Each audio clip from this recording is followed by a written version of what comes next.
Student, ठीक है।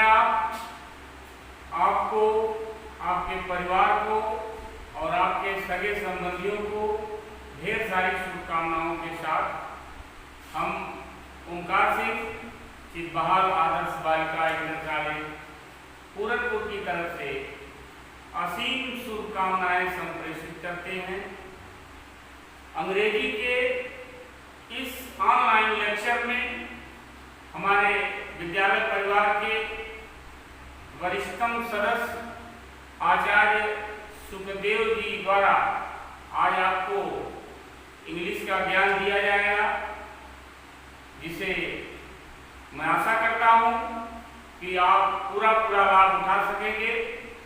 धन्यवाद।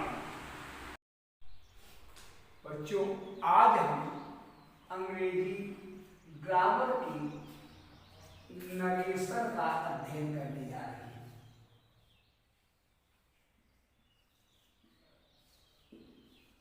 जिसको हिंदी में कथन कहा जाता है। नरेशन दो प्रकार के होते हैं। पहला डायरेक्ट नरेशन,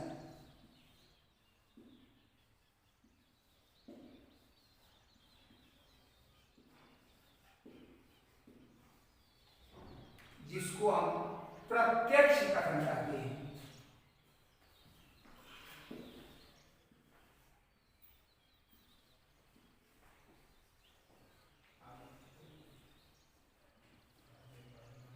वक्ता द्वारा कही हुई बात को ज्यों का त्यों प्रदर्शित करने या लिखने की प्रक्रिया को हम प्रत्यक्ष कथन या डायरेक्ट नरेशन कहते हैं, जिसको डायरेक्ट स्पीच भी कहा जाता है। दूसरा होता है इनडायरेक्ट नरेशन। वक्ता द्वारा कहे हुए बात को भाव केवल स्पष्ट करने की प्रक्रिया को हम इनडायरेक्ट नरेशन कहते हैं, जिसको अप्रत्यक्ष कथन कहा जाता है।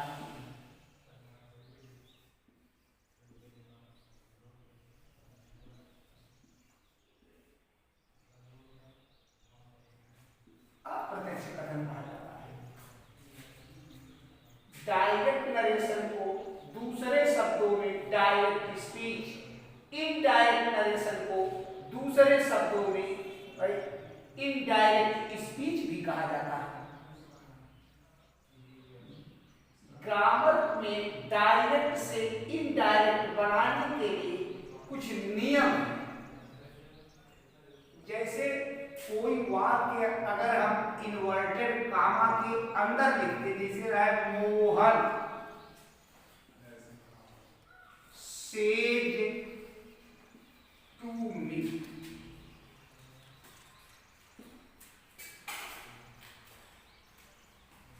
राम इज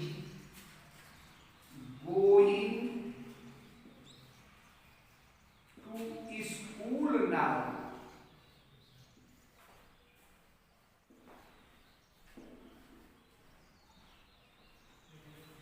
इसमें हम देख रहे हैं दो भाग।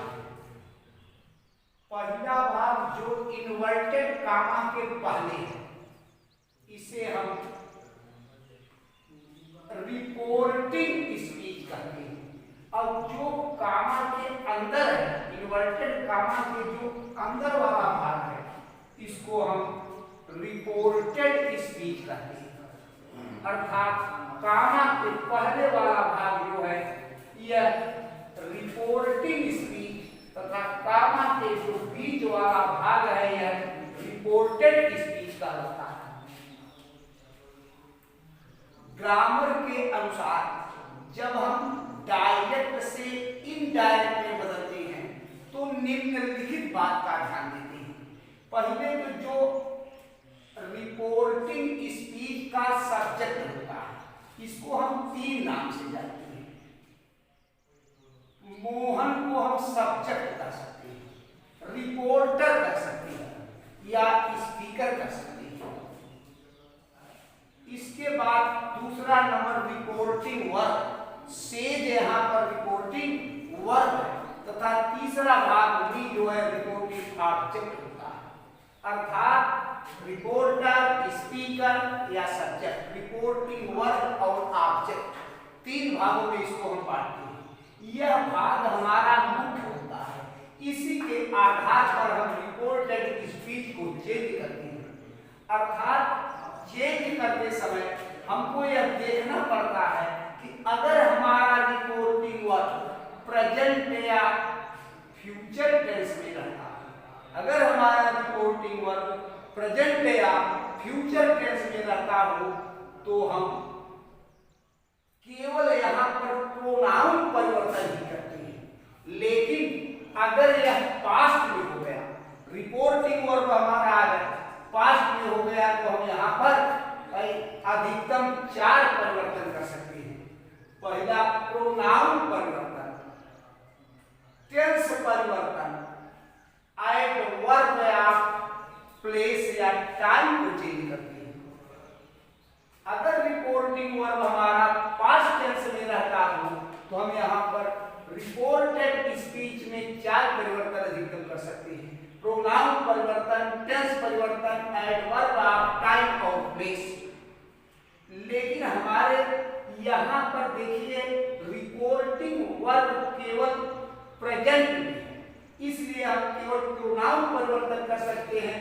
प्रोनाउन या नाउन अगर थर्ड पर्सन में पाया जाता है, नाउन तो हमेशा थर्ड पर्सन में रहता है, लेकिन प्रोनाउन भी अगर थर्ड पर्सन में है तो कोई चेंज नहीं किया जाता है।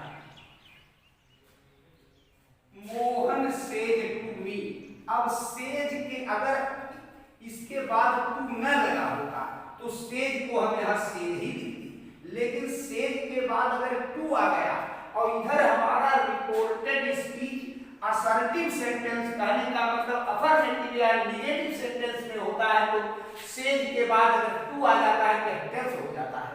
अगर यह सेड करके पास्ट में रहता है तो सेड और टू मिलकर के टोल्ड हो जाता है।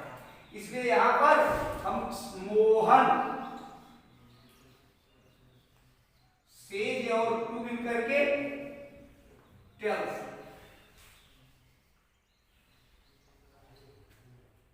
रिपोर्टेड स्पीच अगर अफर्मेटिव या निगेटिव अर्थात असर्टिव में पाया जाता हो तो कंजक्शन हम दैट लगाते हैं।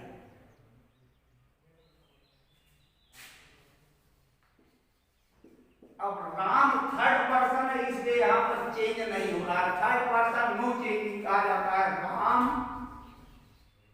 Is going to school. अब नाउ का यहाँ नाउ ही रहेगा क्योंकि रिपोर्टिंग वर्ब हमारा जो है यह प्रेजेंट में है।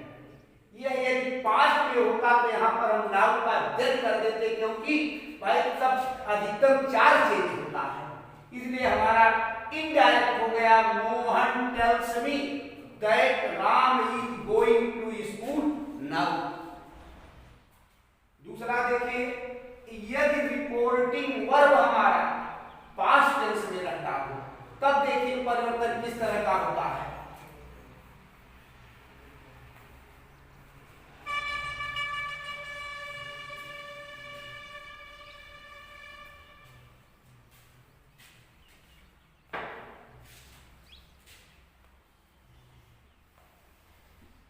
Mohan said to me, Ram is going to school now.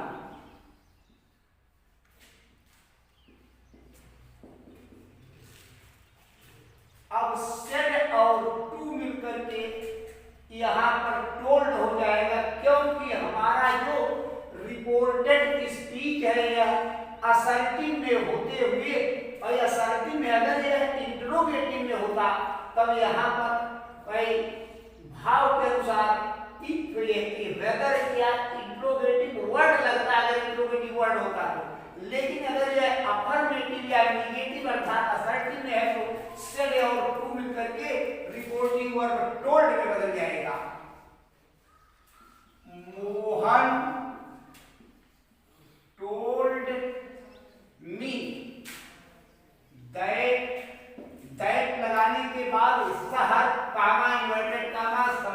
जाता है।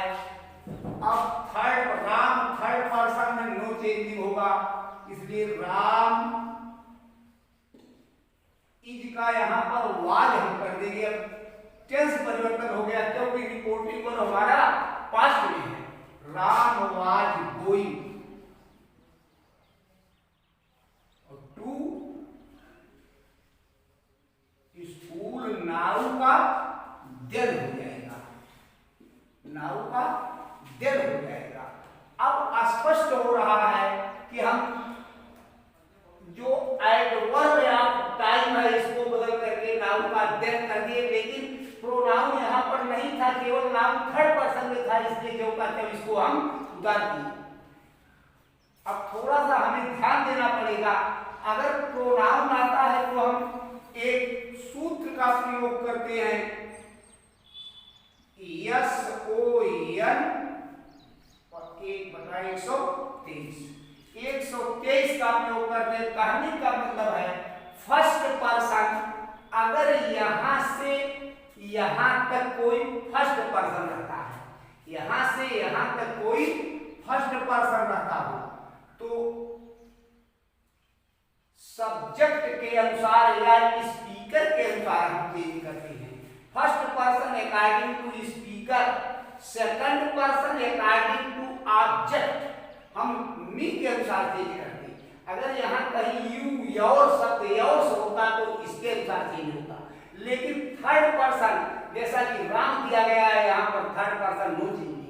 स्पष्ट हो गया, first person according to subject, second person according to object, third person no changing, third person no changing. स्पष्ट हो गया, हमारा इनडायरेक्ट तैयार हो गया। अब देखिए प्रोनाउन परिवर्तन कैसे होता है।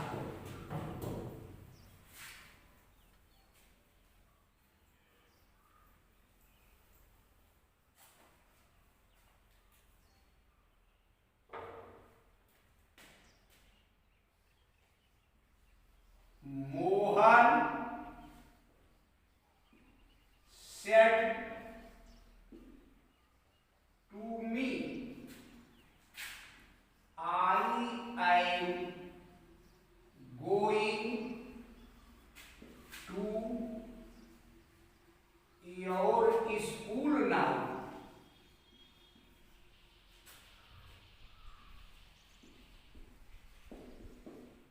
Your school now. अब की बार हमारा रिपोर्टिंग वर्ब पास्ट टेंस में है। अगर यह केवल सेड होता तो हम सेड ही उतार देते। ऐसा तब होगा जब यहाँ पर यह रिपोर्टेड स्पीच अफर्मेटिव या निगेटिव अर्थात असर्टिव सेंटेंस में होगा, तो यहाँ पर सेड का सेड लिखते अगर टू न होगा, लेकिन जब टू लग गया है तो सेड और टू मिल करके यहाँ पर हम टोल्ड लिखेंगे। Mohan told me, that condition हो गया, कामा सब समाप्त। अब फर्स्ट पर्सन अकॉर्डिंग टू सब्जेक्ट या स्पीकर, किसी के नाम का प्रोनाउन नाम नेटिव केस में ही होता है।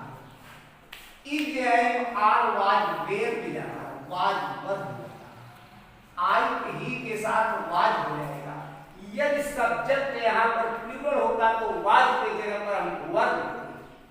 यहाँ गोइंग जो का जो रहेगा, टू योर सेकंड रूप आ गया, second person according to object, यहाँ पर हो जाएगा माई स्कूल। नाउ का देन हो गया, नाउ का देन हो गया, यह हमारा इनडायरेक्ट का रूप जो है तैयार हो गया है। इस तरह से अब देखिए यदि ऑब्जेक्ट न रहे और यहाँ पर यू शब्द आ जाए जिसकी कहा जाता है सेकंड पर्सन ऑब्जेक्ट के अनुसार। अभी जो है मोहन से, मोहन से, you have done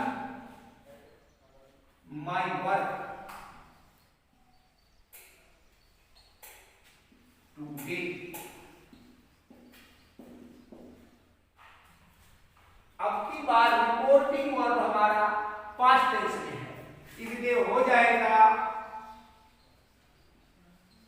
Mohan, said का सेड रहेगा, कंजक्शन दैट। अब use second person according to object. स्पष्ट है ऑब्जेक्ट यहां पर नहीं।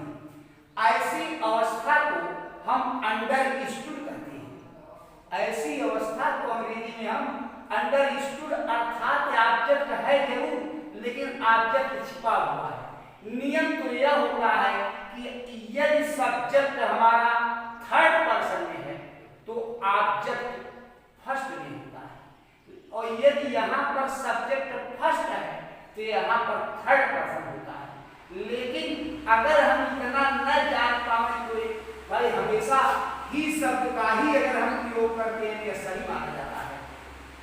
नहीं तो मोहन से, मोहन ने कहा, पूछिए कि यहाँ बढ़िया शब्द अच्छा शब्द आई, आई के जगह पर हम बताए अगर ही भी लिख दिया जाता तो सही।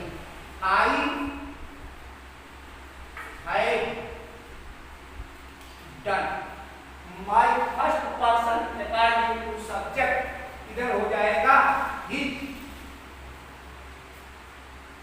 work। और टूटे का हमेशा इनडायरेक्ट में एडवर्ब ऑफ टाइम है, इसलिए चेंज होगा या रिपोर्टिंग वर्ब हमारा पास्ट टेंस में का, इसलिए हम दैट लिखेंगे,